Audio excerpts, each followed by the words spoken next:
guys, thanks for joining me today on the channel. I want to talk to you today about why some businesses fail and others succeed. We are seeing a very difficult environment for some small businesses at the moment. High inflationary pressure, high cost increases, and pressure from all sides. Rents are going up, the cost of goods is going up, the cost of logistics and distribution is going up, the cost of wages is going up, and a sliding customer demand in certain industries and categories means that it's sometimes harder than it's ever been to be in business. And I want to explain to you what I believe is going on generally in the economy and what you may be able to do as a business owner to keep things alive and fresh and make sure that you're not caught up and you're not a victim of the current economic environment, and you're able to come out of this with flying colors. There is an article here from Founder that I want to talk about, and it's all about businesses that are not making money, and it goes through some of the reasons why.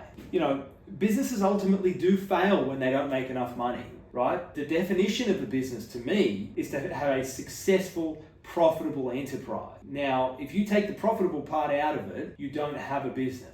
So profit and income and managing your costs and cash flow are imperative to being in business and to being successful in business. So I would urge you to really focus on this part of what you're currently doing. At the same time, a lot of people start a business that they're very passionate about. So they start with passion rather than necessarily being focused on the accounting side or the cash flow management, or it really hurts some people when I say this, but they don't even see whether there's a need for their product, whether there's a market response for their product. In fact, 35% of businesses that fail, when surveyed on why they fail, 35% say people just didn't want my product or service. Now, that's quite disappointing to hear that statistic. It's quite serious when you think about the investment and emotional investment that goes into starting a small business. So if you've got people that don't even know whether their product is a market fit, that's a big problem. That's the number one problem why businesses fail. There's just no market for it. Number two is competition. You're not often the first person to come up with the business that you're starting. There are some original ideas, there are some innovators, and I do believe that a lot of small business owners are the most creative people on the planet. You have to be. To be in small business, you have to be creative, particularly independent small businesses. I think franchise owners are a different subsect of the business owner category. But if you're an independent business owner, you have to be, and you have been, very creative. But there's a lot of creative people. And so someone may have done it before, someone may have done it better than you, or the worst one, someone may have done it better than you and before and can afford to compete with you on price. They can afford to squeeze you out of the market that you're trying to get into, and they may do it just to get rid of you. You see big businesses doing it all the time. Well, small businesses do it in their industries and in their regions as well. And it's quite effective because most small business owners do not have the budget that large businesses do. And they take a loss leader approach to managing their businesses and managing through the competition. There's a number of other reasons that businesses fail.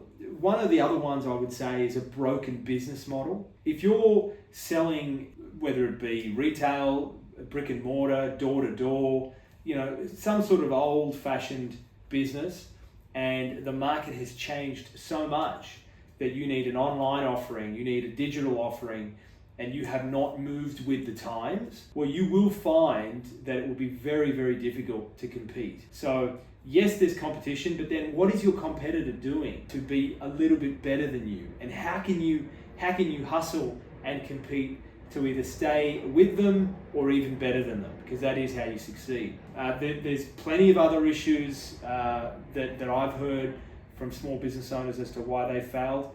One of those is pricing. So people just get their pricing strategy wrong. If you buy this glass for $1, you can't sell it for $1.20 because the rent, the wages, the marketing, your profitability, the taxes do not allow you to sell this glass for $1.20. Now, some business owners will say, I'm going to charge $1.60 for it. That gives me 10 cents out of the $1.60, and that's margin. Some will say it's a straight double. Bought it for $1, I'm going to sell it for $2. And some will say, if I put a little bow around it, I have some spotlights in my showroom, if I let people sample how good a drink can taste in this glass, I'm going to charge $50, $60 for it. We're going to give it a fancy name, we're going to give it a brand, and we're going to build something around that product. But pricing is a very important part of what you're doing. Being at just the right price point is very, very important, and you've got to test the market and understand where you're pitching to. It's hard to hit that just right price point, but once you do, your business will be successful. What do I mean by that? You can't sell the $60 glass in an area where low socioeconomic, people are looking for deals, there's discount stores next door selling something similar for $5, $2. It's not going to work. So where are you regionally? What does your store look like? You can't have a warehouse style environment and charge the highest price for the glass. What is your service going to be like? How are you packaging it up? Can it be a gift instead of just a home use glass? Or are they dusty sitting on a shelf or in a box somewhere? That's going to determine what you're actually able to charge for it. One of the other ones I see quite often is just people starting a business around a very poor product. So they've found a product that they love. The product to them is going to be fantastic and revolutionary, and they're absolutely excited about the product.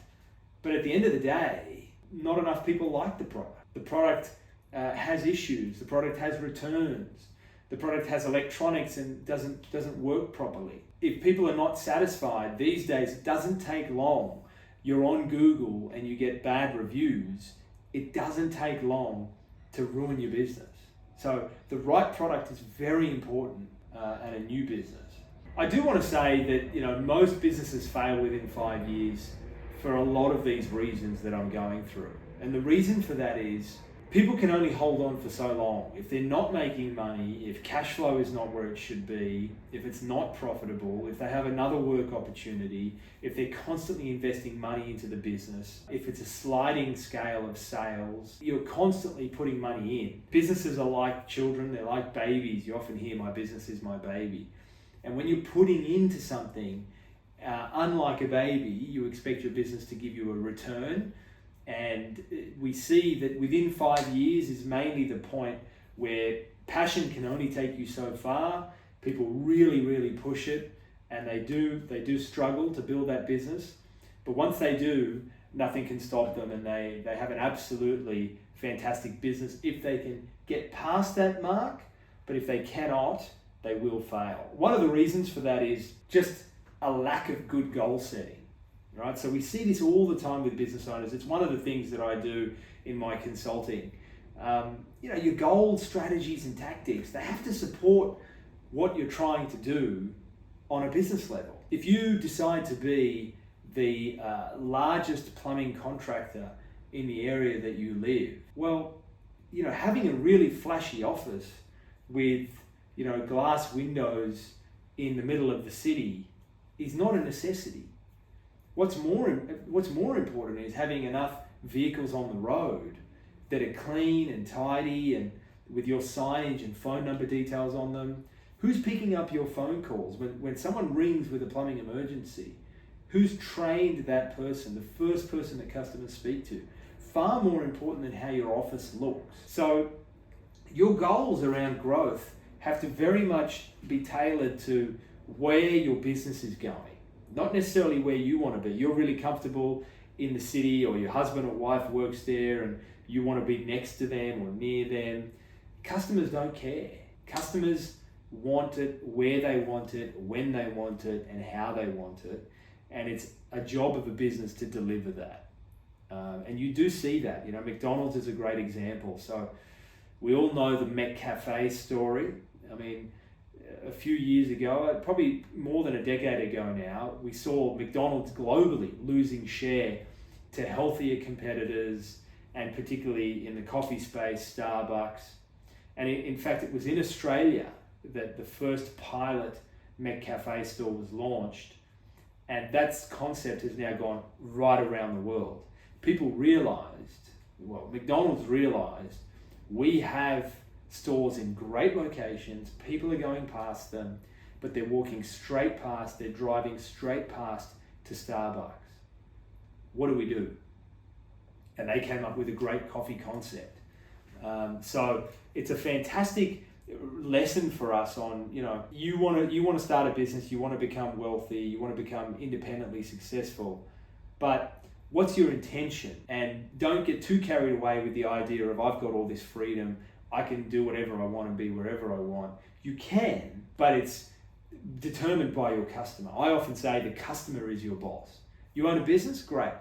You have no boss? No, you do. It's the customer.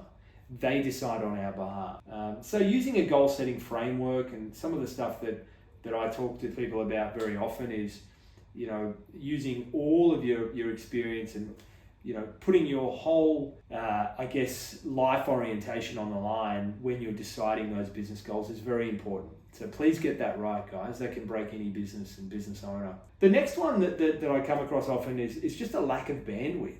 So what do I mean by that? I mean, a lot of small business owners do not really understand what they're getting into when they start a business. So they don't have the time, the money, or the energy to pour into this business that they've started, not realizing that that's what business is. Particularly early on, it's a lot of hard work, it's a lot of grind, it's a lot of hustle. And until you get that treadmill moving, it's a lot harder to get the cogs in the wheel moving. So once you start that, once it's got moving on its own and you have momentum, then you can move ahead and take a little bit of a breather. You may get additional staff, you may outsource, but early on you need a lot of bandwidth. Some people bring on a partner to take some of that load off. Partnerships are good ideas. There are a lot of them that fail, but with a good partner you can do that. There are some other strategies that I talk about with my clients, but you've got to make sure that that's important. The next reason a lot of businesses fail is the wrong timing, right? So you could be the best, most most profitable, most successful idea, the best idea that's ever known to man. But if you're doing it too early or too late, the timing's off. A similar example, I started a Halloween business years ago in Australia. Halloween was not as big in Australia. Now we were very successful, but I do believe if we had started that 5 years earlier, it wouldn't have been very successful at all. And in fact, if we had started maybe 5 years later, it would have been wildly more successful. So getting that timing right is very, very important. You do see sometimes in the food space, I know that things like, a kombucha and acai bowls and things that are getting very popular and trendy, whether it be through a social media app or one of those marketing vehicles, when you copy that and you say, okay, well, I'm going to open a kombucha business or an acai bowl business or a coffee business, you're not the first to do it, right? You should have done it 8 years ago or 8 months ago, would have been perfect timing. And one of the things that, there's a quote in this article that I love, and it's by Reid Hoffman, who started LinkedIn. And he says, if you're not embarrassed by the first version of your product, you've launched too late.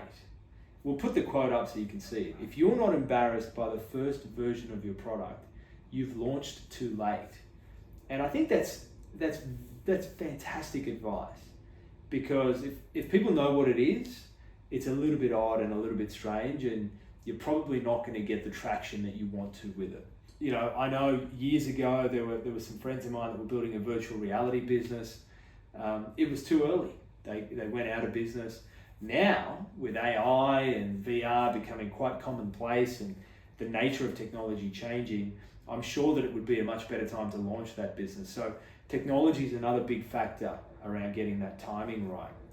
One of the other reasons that I see is just little to no demand. So, they say that riches are in the niches. Now we call it a niche, but it's true. riches are in the niches. If you can specialize and categorize it down, you will likely do far better than someone who's trying to cater to everyone. And that's because it can't easily be competed with. You can own a niche. It's very hard to own a whole big industry. It's a lot easier to own a niche, and you can operate very well within that niche. So that's another one. So look, getting back to profitability, turning your business around is a difficult thing to do, but it is absolutely possible. For some of you that may be in trouble at the moment, I'd love to help you. Reach out. Let's go through some business strategies. Let's go through some mindset work. You at the end of the day, you do get what you put into your business, and you need to be putting in work that is outside of the work of the business. And that is the idea that you're working on the business, not just in it. You've come a long way. You're a fantastic success story, and I would hate to see any of you fail. In fact, I'd love to see more of you start up businesses. I just want you to do it the right way, and let's go at it in a way that is profitable and fulfilling to your goals and your personal ambitions. Thanks, guys.